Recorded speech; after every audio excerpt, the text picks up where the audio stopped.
നേരം പരപരാന്ന് വെളുക്കുമ്പോൾ കൊച്ചിയിൽ നിന്ന് പാലക്കാടേക്ക് പോവാണ്. ഇന്ന് 2 പ്രോഗ്രാമുള്ള ദിവസമാണ്. ഒന്ന് പാലക്കാടും ഒന്ന് തൊട്ടടുത്ത് തന്നെ മുണ്ടൂരും. അതിൻ്റെ ഇന്ന് ഗസ്റ്റായിട്ട് നമ്മുടെയൊക്കെ പ്രിയപ്പെട്ട മാളവിക മേനോനാണ്. മാളവിക ഭയങ്കര ഫ്രണ്ട്ലിയാണ്. എനിക്ക് തോന്നുന്നു മാളവികേൻ്റെ കൂടെ ഞാൻ ചെയ്യുന്ന 6ാമത്തെയോ 7ാമത്തെയോ ഷോ ആണ്.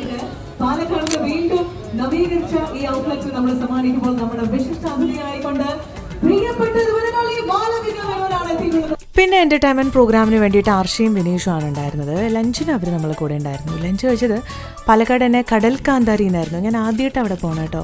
ഒരു രക്ഷയില്ലാത്ത ഫുഡായിരുന്നു. നമുക്ക് ഇഷ്ടമുള്ള ഫിഷൊക്കെ നമുക്ക് തന്നെ ചൂസ് ചെയ്യാം. പിന്നെ ഒരു ഇലട കഴിച്ചിട്ടുണ്ടായിരുന്നു. അവർ ചോറ് കഴിക്കുന്നതിൻ്റെ മുന്നേയും ശേഷവും ഓരോ ഇലട വീതം കഴിച്ചിട്ടുണ്ടായിരുന്നു. അവിടെ നിന്ന് ഇറങ്ങി ദമ്പതിമാരായ ആർഷയും വിനീഷയും അടുത്ത പ്രോഗ്രാമിൻ്റെ അവിടെ കൊണ്ടാക്കി. അതിനുശേഷം ഞാൻ ഭയങ്കര മടിച്ചി അല്ലാത്തത് കൊണ്ട് ഡ്രസ്സൊന്നും ചേഞ്ച് ചെയ്തില്ല. സെയിം ഡ്രസ്സിൽ തന്നെ അടുത്ത പ്രോഗ്രാമിന് വേണ്ടി പോവാണ്. അതിൻ്റെ അടുത്ത പ്രോഗ്രാം മുണ്ടൂരാണ്. മുണ്ടൂർ ഗസ്റ്റായിട്ട് വന്നിട്ടുണ്ടായിരുന്ന ദേവനന്ദ കുട്ടിയായിരുന്നു കേട്ടോ. രാകേഷ് ഗോൾഡൻ ഡയമണ്ട്സിൻ്റെ ഇനോഗ്രൽ ഡേ ആണ്.